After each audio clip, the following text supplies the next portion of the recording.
अहो एके दिवशी मी बाथरूमला चाललो होतो, मी विनोदाने सांगत नाहीये, मी खरंच तो माझ्या मागे आला.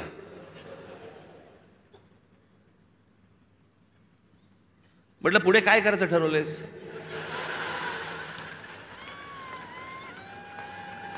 मी म्हटलं आपलं आपणच करायचंय का आपण काही सहकार्य करणार आहात?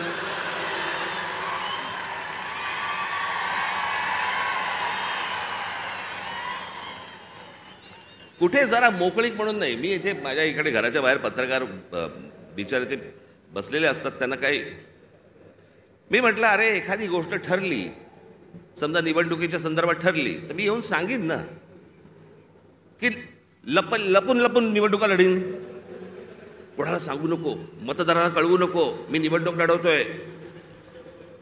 म्हटलं अरे जर समजा काही ठरलं तर पत्रकार परिषद घेईन, भाषण करीन, येऊन सांगीन की बाबा असं असं अशाच्या गोष्टी ठरल्या आहेत.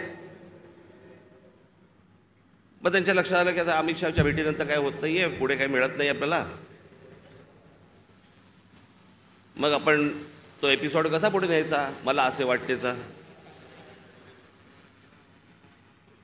मग राज ठाकरे शिंदेच्या शिवसेनेचे प्रमुख होणार.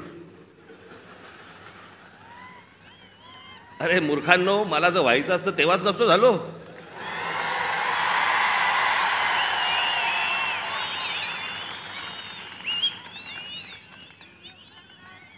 या माझ्या घरी इथे जवळपास 32 आमदार, 6-7 खासदार, आपण एकत्र बाहेर पडू आणि काय मग नंतर माझा महाराष्ट्र दौरा सुरू झाला. तोपर्यंत इकडे सगळी काहीतरी बांधणी सुरू होती. मी आता काही नावं नाही घेत कोणाची. आणि ह्यांना वाटलं मी काँग्रेसमध्ये ज्याला सत्ता होती त्यांची जॉईन होणार बाकीच्यांसारखा.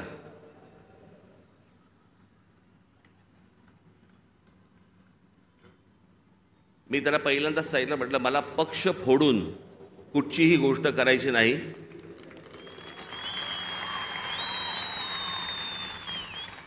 आत्ता म्हटलं माझ्या मनात विचार नाही आहे, पण जर उद्या जर समजा मी काही केलं, पाऊल उचललं, तर स्वतःचा राजकीय पक्ष काढीन, पण कोणाच्या हाताखाली काम करणार नाही. ही गोष्ट मी माझ्या मनाशी मी खुणगाटच बांधलेली होती. सन्माननीय माननीय बाळासाहेब ठाकरे यांच्याशिवाय मी कोणाच्याही हाताखाली काम करणार नाही. तरी त्यातल्या त्या एकाला संधी दिली होती, समजलंच नाही.